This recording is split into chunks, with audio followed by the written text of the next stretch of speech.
तो आज हम जो टॉपिक पढ़ेंगे वो है सेल मेम्ब्रेन।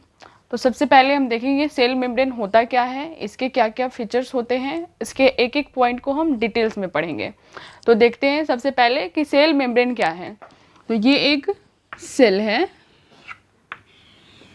और सेल की जो आउटर थीन लेयर है इसको हम कहते हैं सेल मेम्ब्रेन।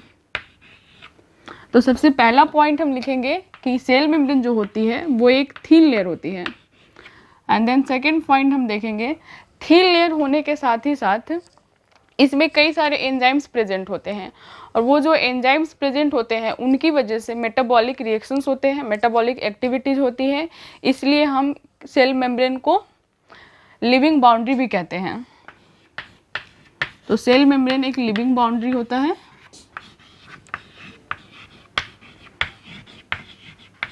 नेक्स्ट पॉइंट हम देखेंगे, cell membrane quasi fluid nature का होता है। क्वासी फ्लूइड नेचर कहने से क्या मतलब है कि ना तो ये पूरा सॉलिड होता है और ना ही ये पूरा लिक्विड होता है। इसमें हनी जैसा कंसिस्टेंसी होता है, हम कह सकते हैं कि ये कुछ जेल जैसा होता है। तो सेल मेम्ब्रेन का नेक्स्ट फीचर क्या पढ़ा हमने कि ये क्वासी फ्लूइड होता है। इसके बाद हम देखेंगे कि जो सेल मेम्ब्रेन होता है वो सेलेक्टिवली परमिएबल होता है। सेलेक्टिवली परमिएबल, सेलेक्टिवली परमिएबल कहने से क्या मतलब है कि जो ये जो सेल है, ये मेम्ब्रेन है, सेल के अंदर से बाहर और बाहर से अंदर की तरफ मॉलिक्यूल्स का ट्रांसफ़र होता है। तो हर कोई मॉलिक्यूल इससे ट्रांसफ़र नहीं कर सकता, कुछ सिलेक्टेड मॉलिक्यूल ही होते हैं जो सेल मेम्ब्रेन से अंदर से बाहर, सेल से अंदर से बाहर और बाहर से अंदर आते हैं।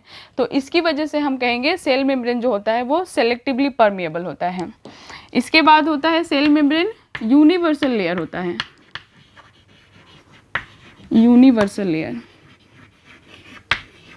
अब यूनिवर्सल लेयर इसको क्यों कहते हैं, क्योंकि जो सेल मेम्ब्रेन होता है वो सब में प्रेजेंट होता है। चाहे हम अपनी बात करें, प्लांट्स की बात करें, एनिमल्स की बात करें, फंजाई की बात करें, बैक्टीरिया की बात करें, ये सब में प्रेजेंट होता है। सेल वॉल प्लांट में प्रेजेंट होते हैं बट जो सेल मेम्ब्रेन होता है वो सारे में प्रेजेंट होता है, इसलिए हम कहते हैं कि सेल मेम्ब्रेन यूनिवर्सल लेयर होता है।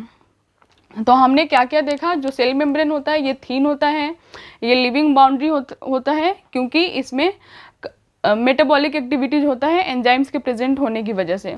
उसके बाद ये क्वासी फ्लूइड होता है क्योंकि इसमें ये ना तो पूरा सॉलिड होता है ना पूरा लिक्विड होता है। फिर ये सेलेक्टिवली परमिएबल होता है क्योंकि हर कोई मॉलिक्यूल इससे पास नहीं कर पाते हैं।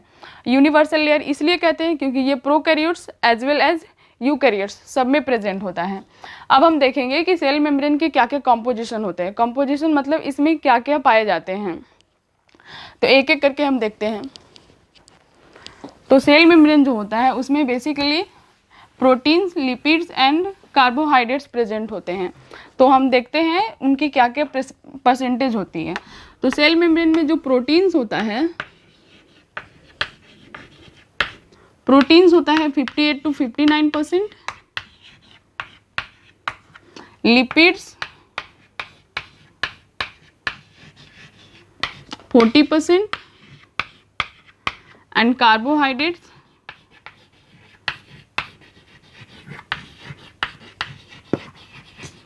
1 to 2%। इसको हम देखते हैं कि ये जो तीनों हैं मेन जो कंपोनेंट्स होते हैं सेल मेम्ब्रेन के, ये कैसे अरेंज्ड होते हैं। तो सबसे पहले हम लिपिड्स का देखेंगे कि किस किस टाइप्स के लिपिड सेल मेम्ब्रेन में प्रेजेंट होते हैं और वो कैसे सेल मेम्ब्रेन में अरेंज्ड होते हैं।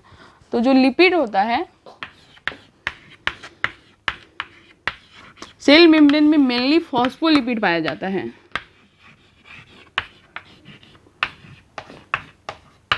एक बार हम फॉस्फोलिपिड की स्ट्रक्चर देखेंगे।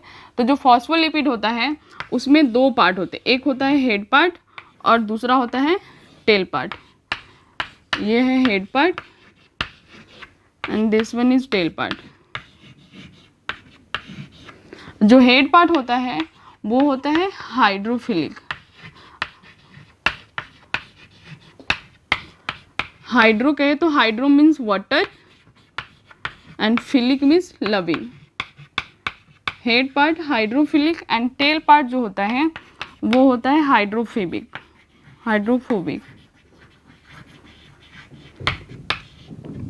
ये वाटर रिपेलिंग होता है।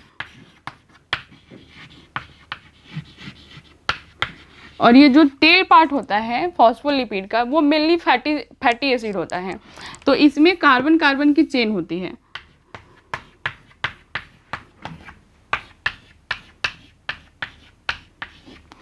तो कार्बन कार्बन की चेन में जो सिंगल बॉन्ड प्रेजेंट होगा तो इसको कहते हैं सैचुरेटेड फैटी एसिड।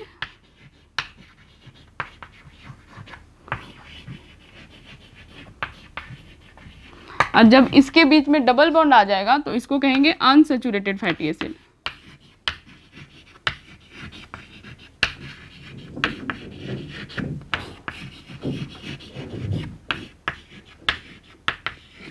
और ये फॉस्फोलिपिड है, इसमें हाइड्रोफिलिक पार्ट भी है और हाइड्रोफोबिक पार्ट भी है। तो जो भी मॉलिक्यूल जिसमें हाइड्रोफिलिक पार्ट और हाइड्रोफोबिक पार्ट दोनों प्रेजेंट होता है तो इसको ऐसे मॉलिक्यूल को कहा जाता है एम्पीपैथिक मॉलिक्यूल। एम्पीपैथिक मॉलिक्यूल क्योंकि इसमें हाइड्रोफिलिक पार्ट भी है और हाइड्रोफोबिक पार्ट भी है। तो हमने डिटेल में फॉस्फोलिपिड के स्ट्रक्चर को पढ़ा। अब हम देखेंगे कि थैंक यू।